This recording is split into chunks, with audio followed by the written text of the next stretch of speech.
तीसरी बड़ी अर्थव्यवस्था बनेगा, यह प्रधानमंत्री जी का संकल्प है और इसके साथ ही भारत $5 ट्रिलियन की इकोनॉमी के रूप में अपने आप को स्थापित करेगा। इसके लिए भारत सरकार के द्वारा जो प्रयास प्रारंभ हुए हैं, ये राज्यों के सहयोग से और तीव्र गति से आगे बढ़ सकते हैं। अगर प्रधानमंत्री जी का विजन है और उसके लिए भारत सरकार ने अपना एक रोड मैप तैयार किया है कि हमें $5 ट्रिलियन की इकोनॉमी के रूप में भारत को स्थापित करना है, तो देश की सबसे बड़ी आबादी का राज्य होने के नाते उत्तर प्रदेश का भी दायित्व बनता था कि हम देश की स्पीड के साथ उत्तर प्रदेश के नागरिकों की स्पीड को भी आगे बढ़ा सकें। और उसी स्पीड के साथ जोड़ने के लिए उत्तर प्रदेश ने भी ये तय किया कि हम उत्तर प्रदेश की अर्थव्यवस्था को $1 ट्रिलियन की इकोनॉमी के रूप में स्थापित करेंगे। और $1 ट्रिलियन की इकोनॉमी के लिए उत्तर प्रदेश सरकार के द्वारा जो प्रयास प्रारंभ किए हैं, उत्तर प्रदेश का बजट उसी की श्रृंखला का एक हिस्सा है। इसमें आपने देखा होगा $1 ट्रिलियन की इकोनॉमी के लिए हम लोगों के रोड मैप तैयार हुआ है। उत्तर प्रदेश के अंदर हम लोगों ने पूरे सभी विभागों को, अन्य संबंधित सेक्टर को 10 सेक्टर में हमने विभाजित किया। हर एक सेक्टर में कोई हमारा एक वरिष्ठ मंत्री उस सेक्टर की निगरानी कर रहा है। अपर मुख्य सचिव और प्रमुख सचिव स्तर के अधिकारी पाक्षिक रूप से उसकी समीक्षा कर रहे हैं, उसकी मॉनिटरिंग कर रहे हैं। उस फील्ड से जुड़े हुए विशेषज्ञ, उस फील्ड से जुड़े हुए जो अर्थशास्त्री हैं, स्टेक होल्डर्स हैं, उन सबका सहयोग इसके लिए लिया जा रहा है। और स्वयं सीएम डैशबोर्ड के माध्यम से मैं इसकी समीक्षा करता हूं और उसकी नियमित समीक्षा के साथ साथ कौन से सेक्टर में कमी है, किस सेक्टर में कहां पे पुशअप करने की आवश्यकता है, उसके लिए उस प्रकार की कार्य योजना को लेकर के हम कार्य कर रहे हैं। इसमें जो 10 महत्वपूर्ण सेक्टर बनाए गए हैं, इन महत्वपूर्ण सेक्टर्स में हम लोगों ने जो अलग अलग कार्य योजना बनाई है, इसमें इंफ्रास्ट्रक्चर का है। आज आप देखते हैं उत्तर प्रदेश के अंदर एक्सप्रेसवे का, इंटर स्टेट कनेक्टिविटी का, हाईवे का एक बेहतरीन जाल बिछ चुका है। हमारे पास पहले से यमुना एक्सप्रेसवे थी। जिस समय 17 में हम लोग आए थे, तब आगरा लखनऊ एक्सप्रेसवे अपने बनने के अंतिम चरण की ओर थी।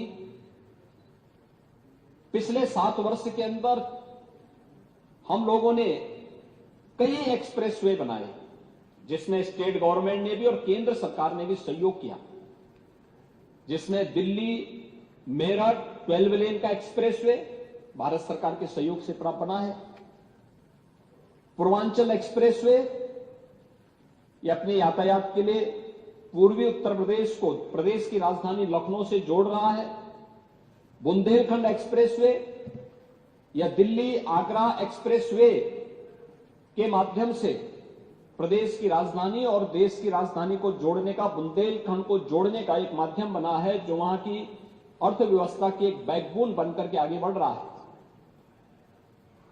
प्रदेश के अंदर गंगा एक्सप्रेसवे, जिसके बीजीएफ के लिए इस सप्लीमेंट्री बजट में हम लोगों ने धनराशि की मांग भी की है। हमारा प्रयास है कि प्रयागराज कुंभ 2025 में हम गंगा एक्सप्रेसवे को उससे पहले मेन कैरिजवे को बना करके तैयार करें और दिसंबर 2024 का हम लोगों ने टारगेट दिया है कि मेन कैरिजवे को आप इसको बना करके तैयार करिए, जिससे प्रयागराज कुंभ के दौरान इसका उपयोग पश्चिमी उत्तर प्रदेश से पूर्वी उत्तर प्रदेश को जोड़ने के लिए और प्रयागराज को जोड़ने के लिए एक बेहतरीन माध्यम मिल सके।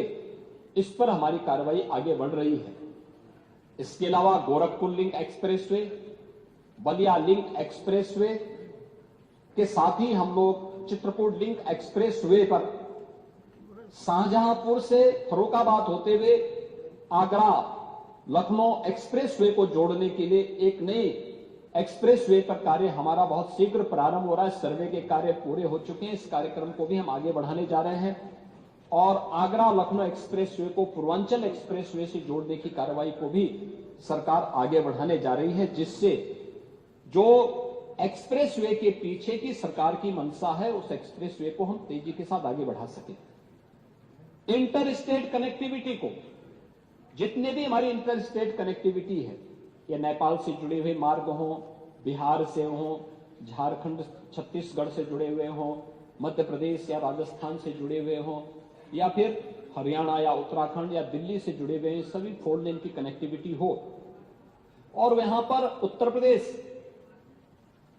सरकार का एक तोरण द्वार स्वागत कर आगंतुकों का स्वागत करता हुआ दिखाई दे। अगर नेपाल की सीमा पर है तो राज्य नहीं, देश भारत नेपाल मैत्री द्वार उनका स्वागत करे। इसकी तैयारी, इस पर कार्य प्रारंभ हो चुके हैं। अगर बिहार या अन्य राज्यों के साथ में है तो उत्तर प्रदेश और राज्य की मैत्री द्वार के रूप में उसकी पहचान होगी। इस कार्य को हम लोगों ने आगे बढ़ाया है। 4 लेन की, हर जिला मुख्यालय 4 लेन से जुड़े, तहसील मुख्यालय 4 लेन के साथ जुड़े, ब्लॉक मुख्यालयों को 2 लेन के साथ हम जोड़ सकें। इस पर कार्य तेजी के साथ या तो पूरे हो चुके हैं या हो रहे हैं। हाईवे, वर्ल्ड क्लास हाईवे का निर्माण यहां पे बन रहा है। लखनऊ से कानपुर के बीच में ग्रीनफील्ड एक्सप्रेसवे भारत सरकार के सहयोग से बन रहा है। और भी अन्य कार्य तेजी के साथ जहां यहां एक्सप्रेसवे के रूप में, हाईवे के रूप में बने हैं, इंफ्रास्ट्रक्चर के रूप में बने हैं, वहीं पर उत्तर प्रदेश ने एयर कनेक्टिविटी के लिए अब तक हमारे 4 इंटरनेशनल एयरपोर्ट और 11 डोमेस्टिक एयरपोर्ट वर्तमान में क्रियाशील हैं।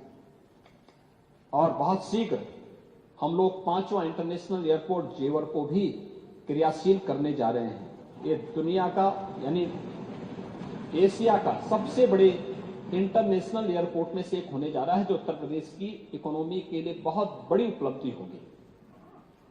उत्तर प्रदेश के अंदर इस फील्ड में हम लोगों ने और भी अन्य तमाम कार्य प्रारंभ किए हैं। और मुझे लगता है कि यह मार्गों के साथ साथ उत्तर प्रदेश के अंदर हम लोगों ने वाटरवे का निर्माण भी, वाराणसी से हल्दिया के बीच में वाटरवे सफलतापूर्वक कार्य कर रहा है। लेकिन अयोध्या से हल्दिया के बीच में जोड़ने की कार्रवाई को भी हम आगे बढ़ाने के लिए सर्वे के कार्य को आगे बढ़ाने जा रहे हैं। और उत्तर प्रदेश उन राज्यों में है जिन्होंने वाटरवे अथॉरिटी का निर्माण राज्य के अंदर करते हुए जल मार्गों की संभावनाओं को भी गति देने की कार्रवाई को आगे बढ़ाया है। प्रदेश के अंदर अच्छी क्वालिटी की सड़कें बने, नई तकनीक का इसमें उपयोग किया जा सके, फुल डेप्थ रिक्लेमेशन एफडीआर पद्धति का भी उपयोग करने वाला देश का पहला राज्य उत्तर प्रदेश है, जिसमें ग्रामीण क्षेत्र में हम लोगों ने इसको अपनाया था। और 5500 किलोमीटर के मार्ग इसके माध्यम से बने थे। इसमें सड़क की टिकाऊपन भी होता है, लेकिन उसकी लागत में 25% की गिरावट भी आती है, यानी लागत 25% कम होता है। लेकिन मार्ग किसी भी अन्य पद्धति से बनाए जाने वाले मार्ग की तुलना में ज्यादा टिकाऊ होता है। यह कार्य हम लोगों ने यहां पे किया है। हम लोगों ने प्रदेश के अंदर, आपने देखा होगा कि बुंदेलखंड में हम बीडा का निर्माण करने जा रहे हैं। और बीडा के लिए 36,000 एकड़ लैंड में ये बीडा का निर्माण हो रहा है। 46 वर्ष के बाद नोएडा की तर्ज पर एक नया औद्योगिक शहर बसाने की कार्रवाई और बुंदेलखंड क्षेत्र के भी कायाकल्प करने की दिशा में सरकार के द्वारा बनाए गए प्रयास का ये हिस्सा है। आरआरटीएस जो रैपिड रेल दिल्ली से मेरठ के बीच में प्रारंभ हुई है, आप देख सकते हैं पहले दिल्ली और मेरठ के बीच की दूरी कम होने के बाद भी कितना समय लगता था, 3.5 से 4 घंटे का समय लगता था। आज 12 लेन का एक्सप्रेसवे भी हो गया और रैपिड रेल भी प्रारंभ हो चुकी है। रैपिड रेल चलने से या 12 लेन का एक्सप्रेसवे चलने के बाद अब यह दूरी मात्र 40 से 45 मिनट में इस दूरी को पूरा किया जा सकता है। और पश्चिमी उत्तर प्रदेश के अंदर इसके माध्यम से काफी चीजें आगे बढ़ी हैं और अच्छे ढंग से हमने इसको किया है।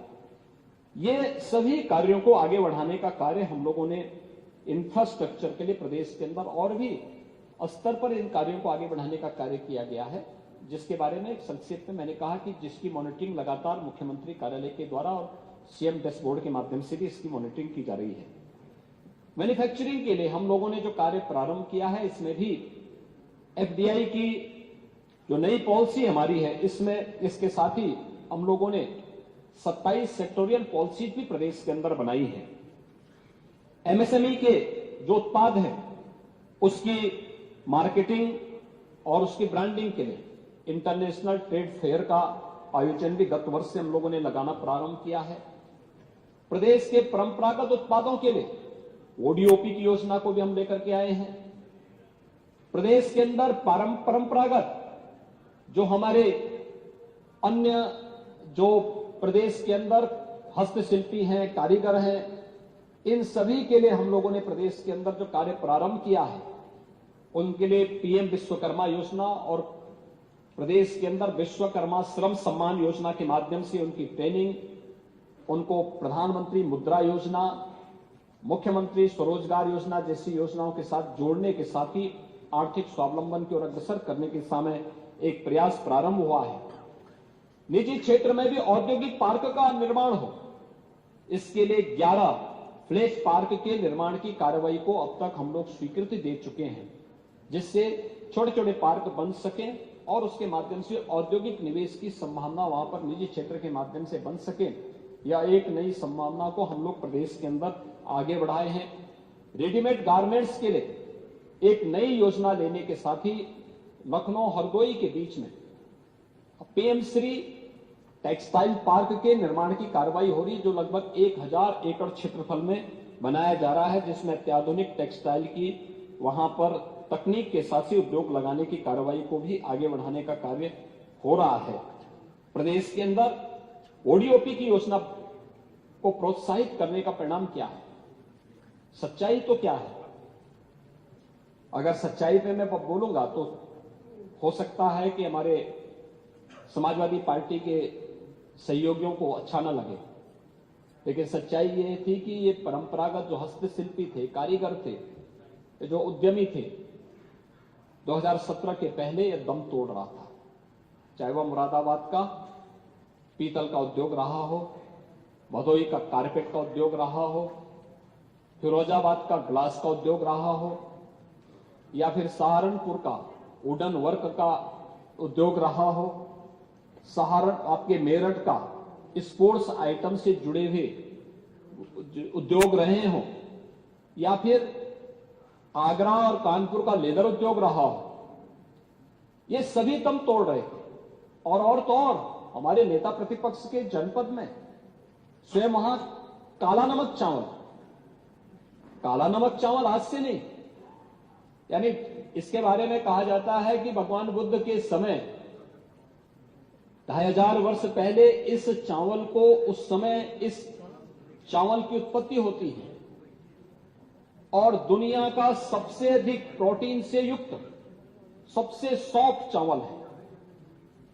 दूर से ही उसकी खुशबू दिखाई देती है, लेकिन उसकी कोई ब्रांडिंग नहीं थी, सरकार से कोई प्रोत्साहन नहीं था। आज हमने उसको प्रोत्साहित किया है। आज सिद्धार्थनगर जनपद के लिए 1 डिस्ट्रिक्ट 1 प्रोडक्ट में काला नमक चावल को ही हम लोगों ने रखा है। आज इसी का परिणाम है कि पहले उत्तर प्रदेश का जो एक्सपोर्ट मात्र 86,000 करोड़ था, आज वो बढ़कर के 2 लाख करोड़ रुपए से ऊपर का हुआ है। ये चीजें दिखाती है कि एक सही दिशा में सरकार के कदम आगे बढ़े हैं। प्रदेश ने यहां पर फरवरी 2023 में ग्लोबल इन्वेस्टर समिट किया था। ग्लोबल इन्वेस्टर समिट में हमारे पास निवेश के भारी प्रस्ताव आए थे। आज सुबह के सत्र में पहला प्रश्न भी इससे संबंधित था और उस समय हमारे औद्योगिक विकास के मंत्री ने भी आपको यहां बताया होगा, सदन में बताया होगा कि ग्लोबल इन्वेस्टर समिट के बाद भी जो प्रस्ताव हमारे पास आए, इन सबको मिलाकर के अगर हम देखेंगे तो लगभग 40 लाख करोड़ रुपए के प्रस्ताव अब तक हमें प्रदेश के अंदर निवेश के प्राप्त हुए हैं। ये निवेश के प्रस्ताव अगर आगे बढ़ते हैं तो इससे लगभग 1.25 लाख, इससे 1.25 करोड़ यानी 1,25,00,000 से अधिक नौजवानों को सीधे सीधे नौकरी प्राप्त होती है। और पहला ग्राउंड ब्रेकिंग फरवरी 2024 में हम लोगों ने प्रधानमंत्री मोदी जी के करकमलों से यहां संपन्न किया, जिसमें 10 लाख करोड़ रुपए की परियोजनाओं को एक साथ शिलान्यास हुआ। उसके पहले कुछ परियोजनाएं प्रारंभ हो चुकी थी और कुछ को उसके बाद भी प्रारंभ किया। तो अगर आप देखेंगे तो पिछले 7 वर्ष के अंदर लगभग 16 से लेकर 20 लाख करोड़ रुपए की निवेश के प्रस्तावों को जमीनी धरातल पर उतारने में हमें सफलता प्राप्त हुई है और लगभग 60 लाख से अधिक नौजवानों को इनके साथ रोजगार के साथ और नौकरी के साथ जोड़ने में हमें इसके माध्यम से मदद मिली है। ये निवेश के प्रस्तावों का परिणाम है। फरवरी 2024 में ही जो ग्राउंड ब्रेकिंग सेरेमनी 4 हुई थी, इस 4th की रिपोर्ट के अनुसार ही अब तक 1 लाख करोड़ रुपए से अधिक की परियोजनाओं ने प्रोडक्शन प्रारंभ किया है और ये प्रोडक्शन इस बात को द्योतक है कि यहां पे ईज ऑफ डूइंग बिजनेस में एक बेहतरीन पहल हुई है और उसका लाभ हमारा उद्यमी ले रहा है और उसके माध्यम से प्रदेश के बेरोजगार नौजवानों को रोजगार की संभावनाओं को भी आगे बढ़ाने में हमें मदद मिल रही है। हम लोगों ने इसके साथ ही प्रदेश के अंदर तमाम ऐसे अन्य कार्यक्रम प्रारंभ किए हैं, चाहे वह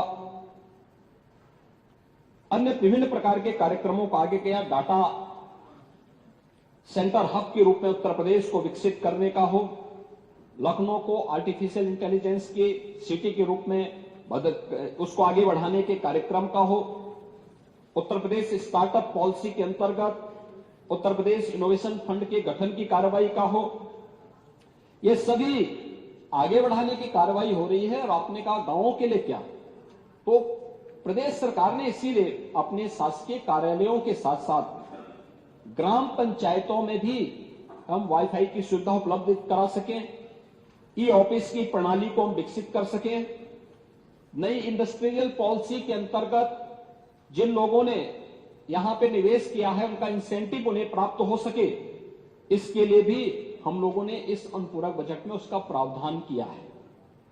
प्रदेश के अंदर शिक्षा के लिए, खेल और अन्य तमाम प्रकार के कार्यों के लिए भी धनराशि की व्यवस्था की गई है, जिसमें आपने देखा होगा कि प्रदेश के अंदर हम लोगों ने एक रोजगार मिशन समिति के माध्यम से एक विशेष प्रस्ताव भी हम लोगों ने यहां पे रखा है, जिसमें इसके संचालन के लिए भी धनराशि की व्यवस्था की है।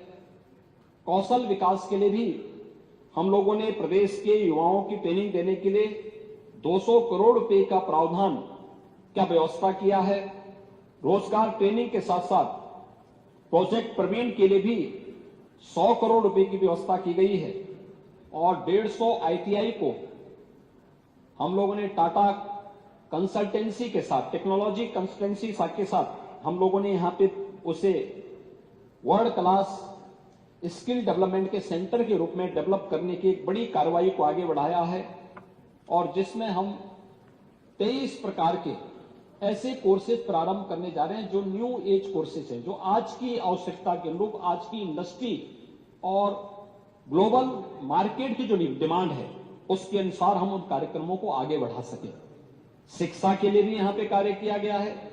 284 राजकीय इंटर कॉलेजेस में जहां लैब्स नहीं थी उसके लिए 28 करोड़ 40 लाख रुपए की व्यवस्था, 1040 राजकीय माध्यमिक विद्यालयों में वहां पर कम्युनिकेशन टेक्नोलॉजी लैब की स्थापना के लिए हम लोगों ने 66 करोड़ रुपए की व्यवस्था की है। प्रदेश के अंदर हम लोगों का जो लक्ष्य रहा है कि हम लोगों ने अपने यहां प्रदेश के अंदर पिक एंड चूज नहीं किया। हम लोगों ने निजी क्षेत्र में कोई विश्वविद्यालय स्थापित करना चाहता है उसके लिए एक पॉलिसी बनाई, अगर कोई उन मानकों को पूरा करता है तो हमने नए विश्वविद्यालय स्थापित करने के लिए उसको आगे बढ़ाया, क्योंकि हमारा मानना है कि हर निवेश एक नया रोजगार भी देता है और साथ साथ विकास भी लेकर के आता है।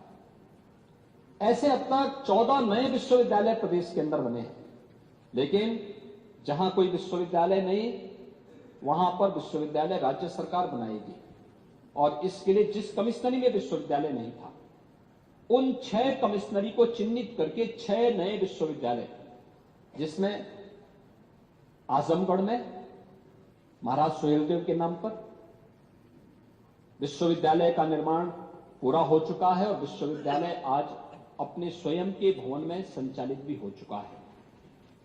ऐसे ही अलीगढ़ महाराजा महेंद्र प्रताप सिंह आजादी की लड़ाई में जिनका एक महत्वपूर्ण योगदान था,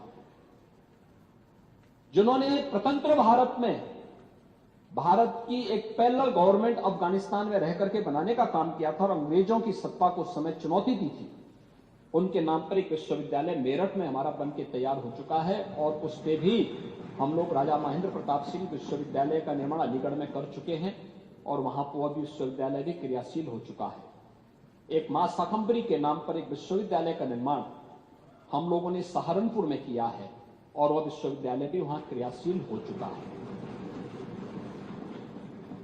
4 नए विश्वविद्यालय वर्तमान में बनने की ओर अग्रसर हैं, जिसमें मुरादाबाद के अंदर गुरु जम्बेश्वर के नाम पर एक विश्वविद्यालय का निर्माण हम लोग वहां करने जा रहे हैं। सारी औपचारिकताएं पूर्ण हो चुकी हैं, उसको हम आगे बढ़ा रहे हैं।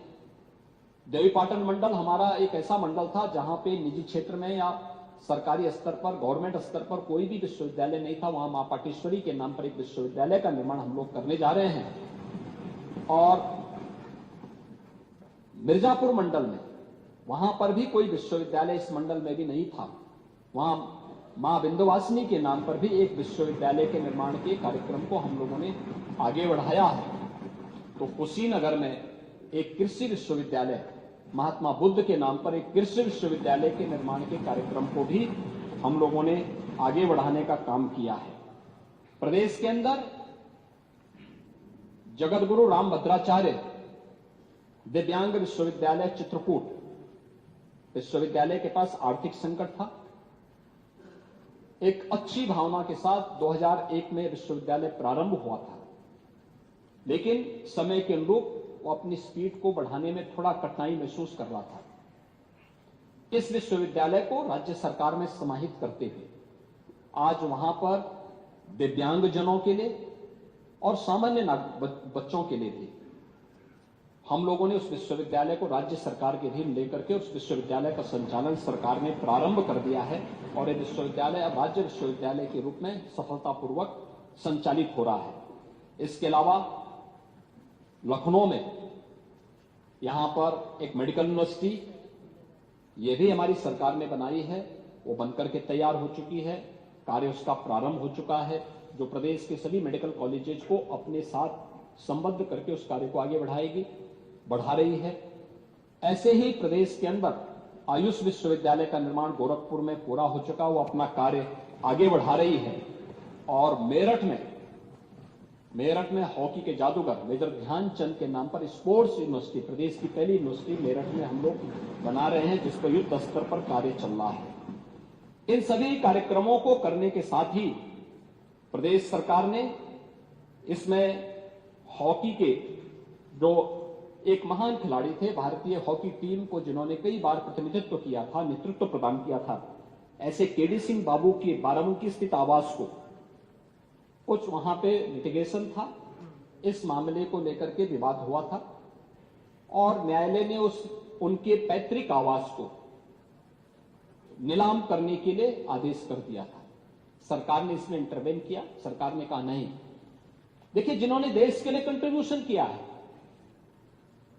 आखिर हमारी आज वर्तमान पीढ़ी का दायित्व क्या है, हम उनके प्रति कृतज्ञता ज्ञापित करते हुए उनकी स्मृतियों को बचाए रख सकें। और उसके लिए सरकार ने उनके आवास को और उनकी पूरी जो प्रॉपर्टी थी उसको सरकार ने कहा कि सरकार इसकी धनराशि देगी और सरकार वहां पे उनके संग्रहालय को बनाएगी, जो हॉकी के लिए उनका योगदान था। इसके लिए धनराशि की व्यवस्था हम लोगों ने की है। ग्रामीण क्षेत्र में ग्रामीण स्टेडियम के लिए मैं देखता हूं हमारे बहुत सारे माननीय विधायक इस बारे में प्रस्ताव देते हैं कि हाँ हमारे यहां हमारे जनपद में कोई स्टेडियम नहीं है। 100 करोड़ रुपए की व्यवस्था हम लोगों ने इस सप्लीमेंट्री में ग्रामीण स्टेडियम के लिए की है, जो ग्रामीण क्षेत्र में खेलों के क्षेत्र में लोगों को एक नया प्रोत्साहन मिल सके, इसके लिए भी हम लोगों ने व्यवस्था की है। और मैंने परसों भी यहां पे कहा था कि अटल आवासीय विद्यालय बीओसी बोर्ड से जुड़े हुए रजिस्टर्ड श्रमिकों और निराश्रित बच्चों के लिए भी व्यवस्था की गई है। लेकिन हम लोग 57 नए जनपदों में, जो जनपद 18 जनपद आच्छादित हैं, इन जनपदों में तो अटल आवासीय, इन कमिश्नरी मुख्यालयों पे अटल आवासीय विद्यालय है। शेष जनपदों में हम लोग एक सीएम अभ्युदय विद्यालय के रूप में वहां पे एक मॉडल विद्यालय बनाने जा रहे हैं जो डे स्कूल होंगे, और इसके लिए हम लोगों ने धनराशि की व्यवस्था पहले से कर दी है। और हमारा ये मानना है कि लगभग ये पहले चरण में जनपद स्तर पर, फिर विधानसभा स्तर पर, फिर विकासखंड स्तर पर और फिर कमिश्नरी स्तर पर हम लेके जाएंगे। तो शिक्षा के क्षेत्र की जो चिंता आपकी है उस चिंता को हम लोग दूर करेंगे, और वास्तव में शिक्षा के बगैर कोई समाज स्वावलंबन के मार्ग पर और समृद्धि के मार्ग पर कभी आगे नहीं बढ़ सकता है। सरकार की चिंता है। हमने अनुपूरक बजट में अटल आवासीय विद्यालय के शेष कार्यों को आगे बढ़ाने के लिए भी धनराशि की व्यवस्था इसमें की है। ऊर्जा सेक्टर में यहां पर सदन में काफी चर्चा हो चुकी है, और वास्तव में जब सुविधा मिलती है तो लोगों की इच्छा होती है कि इसमें और वृद्धि हो और अच्छा मिले। ये मनुष्य की वृत्ति भी होती है और होना भी चाहिए, उसका अधिकार भी होना चाहिए कि समय के अनुरूप हम भी आगे बढ़ सकें। और इसको लेने के लिए प्रदेश सरकार ने बार बार होती है कि आप क्या कर रहे हैं। इसके तीनों क्षेत्रों में हम लोगों ने काम किया। पावर जनरेशन के लिए, उसके ट्रांसमिशन के लिए और उसके डिस्ट्रीब्यूशन के लिए, तीनों पर सरकार का ध्यान है। तीनों को एक साथ हम कार्य करने जा रहे हैं। अगले कुछ वर्षों के अंदर 8000 मेगावाट की नई बिजली प्रदेश के अंदर ही थर्मल पावर के रूप में उत्तर प्रदेश के अंदर पावर कारपोरेशन और उसके जो साथ जो है पीपीए हैं उसके माध्यम से हम लोग यहां उपलब्ध कराने जा रहे हैं। लेकिन हम समय की मांग से, हमें समय से 10 कदम आगे बढ़ने की एक वृत्ति हमारे पास होनी चाहिए। जितना बड़ा निवेश हमारे पास है, जितनी बड़ी आबादी है, क्योंकि जब हम लोग आए थे 2017 में 1,21,000 मजरे ऐसे थे या गांव ऐसे थे जिनमें बिजली कभी पहुंची ही नहीं थी। हम लोगों ने बिजली वहां पहुंचाई। 1,76,00,000 परिवार ऐसे थे जिन्होंने कभी बिजली देखी नहीं थी, उनको निःशुल्क बिजली के कनेक्शन भी दिए। 14 लाख से अधिक किसान ऐसे थे जिनके ट्यूबवेल के कनेक्शन तो थे, बिजली भी आती थी, लेकिन बिजली के बिल वे नहीं पे कर पा रहे थे। हमने अप्रैल 2023 से सरकारी ट्यूबवेल के साथ साथ निजी ट्यूबवेल के जो कनेक्शन उस समय दिए गए थे, इनके लिए धनराशि का प्रावधान करके उसके बिल को माफ कर दिया है, और सबको एक व्यवस्था कर दी है कि वहां से कोई बिजली नहीं देगा। हाँ, पिछला जो बकाया है उसके लिए ओटीएस की स्कीम विभाग लेके आएगा, और मैं चाहूंगा कि लोग उसको अगर दे देंगे तो हमें अच्छा होगा कि इन ट्यूबवेल को हम सोलर पैनल के साथ जोड़ देंगे तो परमानेंट उनको बिजली की एक व्यवस्था, उनके लिए एक मैकेनिज्म बन जाएगा। और अगर वहां बन जाएगा तो शेष अन्य जगह ट्यूबवेल के कनेक्शन देने के लिए हम लोग आगे कार्यक्रम बढ़ा पाएंगे। बहुत सारी चीजें यहां पर आई हैं, जैसे सरयू नहर राष्ट्रीय परियोजना। मानी जी, आप जानते हैं ये योजना 1972-73 में बनी थी। 72-73 में बनने के बाद ये योजना कभी पूरी नहीं हो पाई। जिस समय योजना की पीपीआर बनी थी, योजना आयोग ने उस समय जब बनाई थी, उस समय इसकी लागत थी 100 करोड़, और यह 2017 तक आधी अधूरी थी। एक भी बूंद पानी कहीं नहीं जाता था। इस योजना पर हम लोगों ने मिशन मोड पर काम किया, लैंड एक्वायर किया, और लैंड एक्वायर हमने चकबंदी की प्रक्रिया को इंतजार किए बगैर लैंड एक्वायर किया, उसकी धनराशि दी, प्रधानमंत्री जी से बातचीत की, प्रधानमंत्री जी ने प्रधानमंत्री कृषि सिंचाई योजना के माध्यम से इसमें धनराशि उपलब्ध करवाई। और मुझे बताते हुए प्रसन्नता है कि सरयू नहर राष्ट्रीय परियोजना को 2021 में प्रधानमंत्री जी ने लोकार्पण कर दिया है। 14 लाख हेक्टेयर भूमि को इसके माध्यम से सिंचाई की सुविधा आज नेपाल से सटे हुए जनपदों को, आपके बहराइच से लेकर के बहराइच, बलरामपुर, श्रावस्ती, गोंडा से लेकर के सिद्धार्थनगर, बस्ती, महाराजगंज, संत कबीर नगर, गोरखपुर, इन सभी जनपदों को सिंचाई की सुविधा इसके माध्यम से प्राप्त हुई है। शेष नहर के बाद जो उसके गुल और उप नहर बनने हैं उस पर कार्य चल रहे हैं, और वो भी मेरा अनुमान है कि विभाग इसको भी पूरा कर देगा, और हम इसके माध्यम से बेहतरीन सिंचाई की सुविधा उस क्षेत्र के लोगों को उपलब्ध करवा देंगे। यह कार्य वहां पे हुआ है। अर्जुन सहायक परियोजना हो या बाण सागर की परियोजना हो, ये सभी को अगर देखेंगे तो पिछले 7 वर्ष के अंदर हम लोगों ने प्रदेश के अंदर लगभग 22 लाख हेक्टेयर लैंड को अतिरिक्त सिंचाई की सुविधा दी है, उत्तर प्रदेश के अंदर दी है। ट्यूबवेल के कनेक्शन को हम लोगों ने, ट्यूबवेल के जो कनेक्शन पहले से चल रहे थे उनको फ्री किया, फ्री में बिजली उपलब्ध करवा रहे हैं। और मुझे लगता है हमें वहां उसके सोलर पैनल लगाने की दिशा में तेजी के साथ आगे बढ़ना चाहिए। 60,000 से अधिक अब तक हम लोगों ने सोलर पैनल उपलब्ध करवाए हैं किसानों को। जिन किसानों के द्वारा ट्यूबवेल की सुविधा जहां उपलब्ध नहीं हो रही थी, उसको भी ये सुविधा उपलब्ध करा रहे हैं। और इसमें बहुत सारे कार्य बढ़कर किए गए हैं। लेकिन साथ साथ इस दिशा में जो मांग और आपूर्ति में, सप्लाई एंड डिमांड में जो अंतर है, तो चर्चा यहां पर हो रही थी अभी, जो बात यहां पे नेता कांग्रेस श्रीमती आराधना मिश्रा मोना जी ने बात यहां पे कही कि आखिर हमारी डिमांड कितनी है। यानी यह आज तो 1 अगस्त में हम आए हैं, हम कल ही देख रहे थे, कल ही हमारी समीक्षा चल रही थी इस मुद्दे को लेकर के। 2016 में प्रदेश के अंदर जो पीक डिमांड होती थी वो 16,000 मेगावाट की होती थी। इस समय उत्तर प्रदेश के अंदर डिमांड कितनी चल रही है? 31,000 से लेकर 32,000 मेगावाट की, और तब भी हम लोग इसकी सप्लाई कर रहे हैं, तब भी पावर कारपोरेशन इसकी सप्लाई कर रहा है। कारण था, पहले इंफ्रास्ट्रक्चर नहीं था, पहले गांवों में बिजली नहीं थी, पहले उद्योग नहीं थे, पहले ट्यूबवेल के कनेक्शन नहीं दिए जा रहे थे, पहले लोग और किसान भी इन सबसे वंचित था। आज हमने बिजली के कनेक्शन दिए, उद्योग लगाए, ट्यूबवेल को कनेक्शन दिए।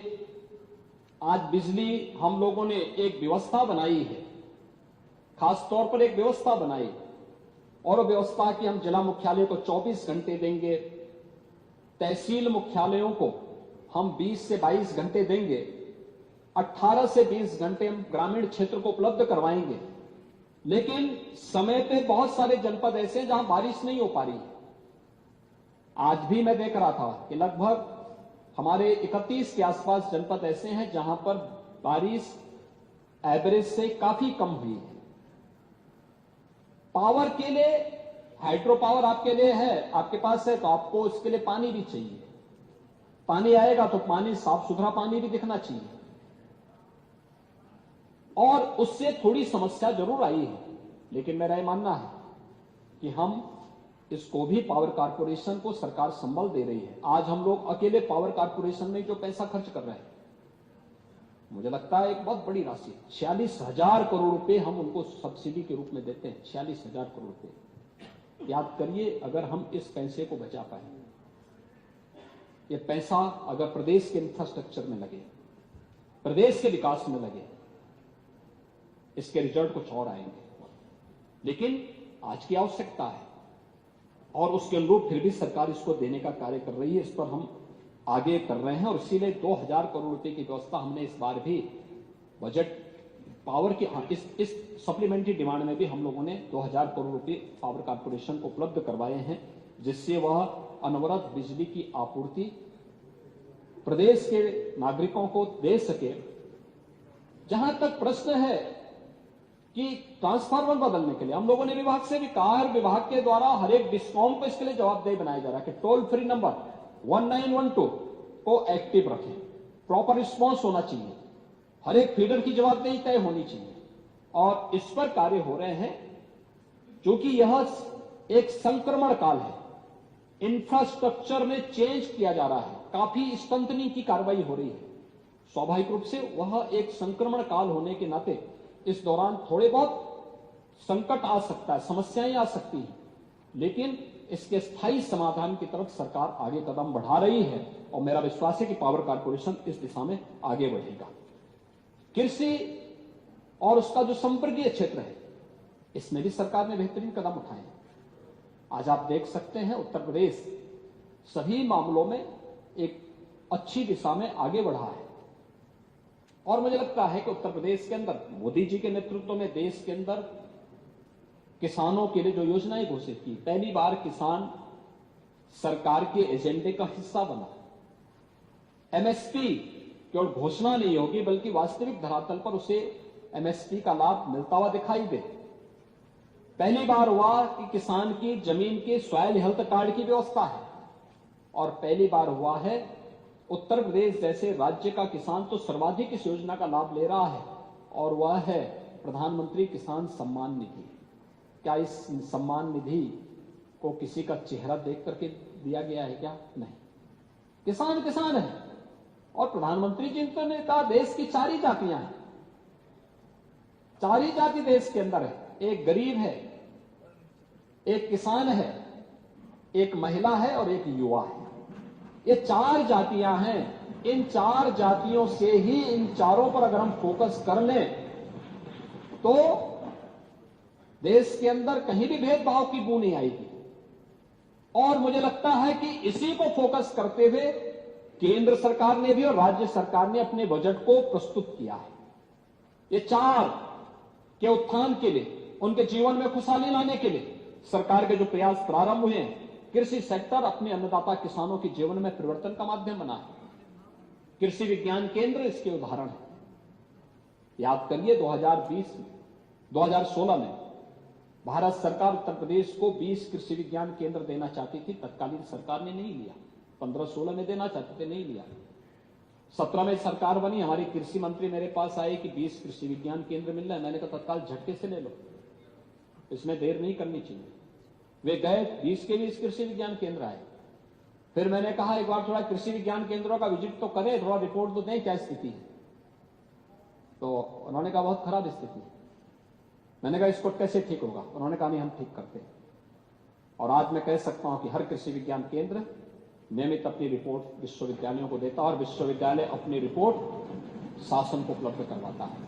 वहां ट्रेनिंग हो रही है, किसानों की ट्रेनिंग हो रही है, डेमोन्स्ट्रेशन हो रहे हैं, कैसे बेहतरीन बीज और बीज उनको उपलब्ध हो सकते हैं, कैसे अच्छी क्वालिटी कैसे हो सकती है, कैसे समय पर हम कौन सी किस्म कहां पे बोएं, इसके बारे में भी दी जा रही है। और वहां पे अच्छी लेबोरेटरी के माध्यम से हम लोग किसानों के उत्पाद की जांच भी कर पा रहे हैं, और सर्टिफिकेशन की कार्रवाई को भी आगे बढ़ाने में सफलता प्राप्त हो रही है। एक अच्छी दिशा में आगे बढ़ा है।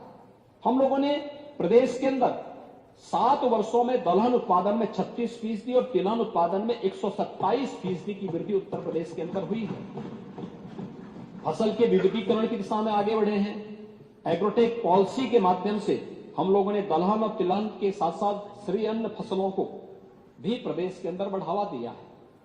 जो हम पहले मोटा अनाज बोलते थे और गांव में कोई गरीब उस अनाज को खाता था, लोग हंसते थे, आज दुनिया उसके पीछे भाग रही है। कह रहे साहब अगर जीवित रहना तो इसको खाओ। ये श्री अन्न के रूप में प्रधानमंत्री जी ने उसके महत्व को समझाया है। और आज आप देखते होंगे किसी भी बड़े होटल में या समारोह में आप चले जाइए, एक डिश आपको श्री अन्न की जरूर वहां पर मिलेगी। 75 जनपदों में डिजिटल क्रॉप सर्वे के माध्यम से फसल उत्पादन के आकलन करने वाला उत्तर प्रदेश पहला राज्य है देश के अंदर। हम लोगों ने प्रदेश के अंदर 9,45,000 किसानों को जोड़ते हुए 3,406 एफपीओस का गठन भी प्रदेश के अंदर हुआ है। और इसमें एफपीओस के माध्यम से 529 farm machinery bank, 472 warehouse यानी कोल्ड स्टोरेज व 100 सीड प्रोसेसिंग यूनिट का संचालन कर रहे हैं। और अगर आप देखेंगे कि जो हम लोगों ने यूनिट स्थापित की है यहां पर, इस यूनिट के माध्यम से जो वार्षिक टर्नओवर है उसका वो 629 करोड़ रुपए है, जो 100 यूनिट यहां पे हमने सीड प्रोसेसिंग की स्थापित की है। इस किसान सम्मान निधि के अंदर देश के अंदर 2,62,00,000 किसान अकेले उत्तर प्रदेश की इस योजना से लाभान्वित हो रहे हैं, जिसके माध्यम से अब तक प्रदेश के अंदर एक बड़ी राशि 6,000 रुपए प्रत्येक किसान के खाते में डीबीटी के माध्यम से हर वर्ष उपलब्ध हो जा रहे हैं। महोदय, प्रदेश के अंदर स्वास्थ्य के क्षेत्र में अगर आप देखेंगे बेहतरीन लाभ मिला है। और पांडे जी, आप तो जिस जनपद से आते हैं आप उसको देखते होंगे, आपने स्पीकर के रूप में भी आप भी जाते थे, गोरखपुर के बीआरडी मेडिकल कॉलेज में भी आप देखते थे, सिद्धार्थनगर के जिला चिकित्सालय में भी देखते थे। और आज तो आपके जिले में माधव बाबू के नाम पर, माधव प्रसाद त्रिपाठी जी के नाम पर मेडिकल कॉलेज का निर्माण हो चुका है। माधव बाबू भी आप लोगों के साथ इमरजेंसी में जेल में थे, और उन्होंने उस जिले को एक नाम आगे बढ़ाया था। उनकी स्मृति में मेडिकल कॉलेज का निर्माण हम लोगों ने सिद्धार्थनगर में भी किया है। कोई सोचता था सिद्धार्थनगर में मेडिकल कॉलेज की स्थापना होगी? कभी नहीं। कोई सोचता था कि बस्ती में मेडिकल कॉलेज का निर्माण होगा। कोई सोचता था कि महाराजगंज, कल ही महाराजगंज के पीपीपी मोड पर बने हुए मेडिकल कॉलेज को एडमिशन के लिए मान्यता प्राप्त हुई है।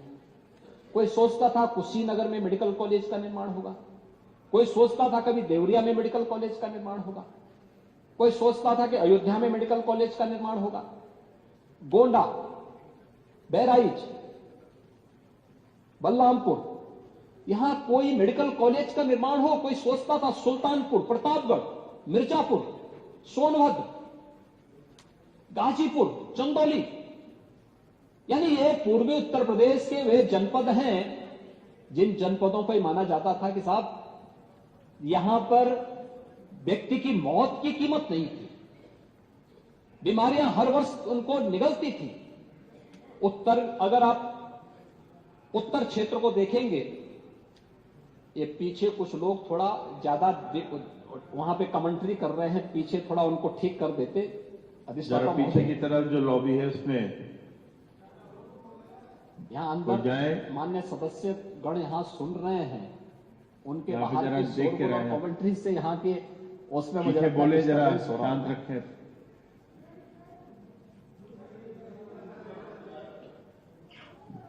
महोदय, दोनों तरफ देख लें। मैं इस चीज की ओर ध्यान आकर्षित कर रहा था, स्वास्थ्य के क्षेत्र में जो कार्य हुआ, इंसेफ्लाइटिस, कुशीनगर, देवरिया, गोरखपुर, महाराजगंज, सिद्धार्थनगर, बस्ती, संत कबीर नगर, बलरामपुर, श्रावस्ती, गोंडा, बहराइच, लखीमपुर खीरी, पीलीभीत और सहारनपुर तक अगर आप जाएंगे, इंसेफ्लाइटिस से 1,500 से 2,000 बच्चों की मौत इसी सीजन में होती थी, इसी सीजन में होती थी। और ये मरने वाले बच्चे कौन थे? या तो दलित थे या अल्पसंख्यक समुदाय के थे। और मैं कह सकता हूं हमारी सरकार ने अंतर विभागीय समन्वय के माध्यम से बेहतरीन प्रयास किया, भारत सरकार के साथ समन्वय बनाया, आज इंसेफ्लाइटिस समाप्त। इंसेफ्लाइटिस समाप्त एक मॉडल है दुनिया के लिए। डेंगू वाराणसी से लेकर के बलिया तक, चिकुनगुनिया आपके बुंदेलखंड क्षेत्र में, कालाजार बिहार से सटे हुए जनपदों में अपना कहर बरपाता था, कोई पूछता नहीं था। लेकिन आज इस बीमारी को हम लोगों ने वहां पे नियंत्रण करने के साथ आगे बढ़े। हम लोगों ने प्राथमिक स्वास्थ्य केंद्रों को, सामुदायिक स्वास्थ्य केंद्रों को उसकी स्ट्रेंथनिंग की है, वहां पे इंफ्रास्ट्रक्चर उसका बढ़ाया है, उसमें बेहतरीन प्रयास हुए हैं। लेकिन उसमें और अच्छे प्रयास किए जाने की आवश्यकता है। हर अच्छे कार्य में और अच्छा किया जा सकता है। लेकिन जहां पहले नहीं होता था, हम तो परिणाम दे रहे हैं, रिजल्ट दे रहे हैं। हम कुछ भी घोषणाएं करें, अगर रिजल्ट 0 है इसका मतलब हमारा प्रयास बेकार है। लेकिन अगर हमने प्रयास प्रारंभ किया, हमने प्रयास करने के बाद रिजल्ट दे रहे हैं, इसका मतलब हमारा प्रयास सार्थक है और हमने जो किया है वो सार्थक परिणाम दिया है, रिजल्ट ओरिएंटेड है। और रिजल्ट ओरिएंटेड उस बात को मैं यहां पे सदन में रख रहा हूं। इंसेफ्लाइटिस उन्मूलन के लिए हमने कार्य किया, कोरोना प्रबंधन का मॉडल हम लोगों ने देश के सामने प्रस्तुत किया। इतनी बड़ी आबादी और इतनी बड़ी आबादी में हम उत्तर प्रदेश की बड़ी आबादी को बचाने में सफल हुए। प्रदेश के अंदर इस फील्ड में 1 डिस्ट्रिक्ट 1 मेडिकल कॉलेज की तरह हम बढ़ सके। सच्चाई क्या थी? आजादी के पहले से लेकर के केजीएमयू 1915 में स्थापित हुआ था, 15-16 में स्थापित हुआ था। बीएचयू 1915-16 में स्थापित, 16-17 में, 1916 में स्थापित हुआ था। और उसके बाद क्रमिक रूप से अलग अलग मेडिकल कॉलेजेस बने थे। 60 के दशक में 7 मेडिकल कॉलेजेस उस समय बने थे, 7 केवल क्रियाशील हुए। आज स्थिति क्या है? यानी कुल मिलाकर के हम आजादी के पहले से लेकर के 2017 तक देखेंगे, 16-17 तक कुल 12 मेडिकल कॉलेजेस 1947 से लेकर के 2017 तक स्थापित हुए थे। और आज मैं कह सकता हूं केवल हमारे अब 10 जनपद बचे हैं जहां पे मेडिकल कॉलेज अभी बना नहीं है।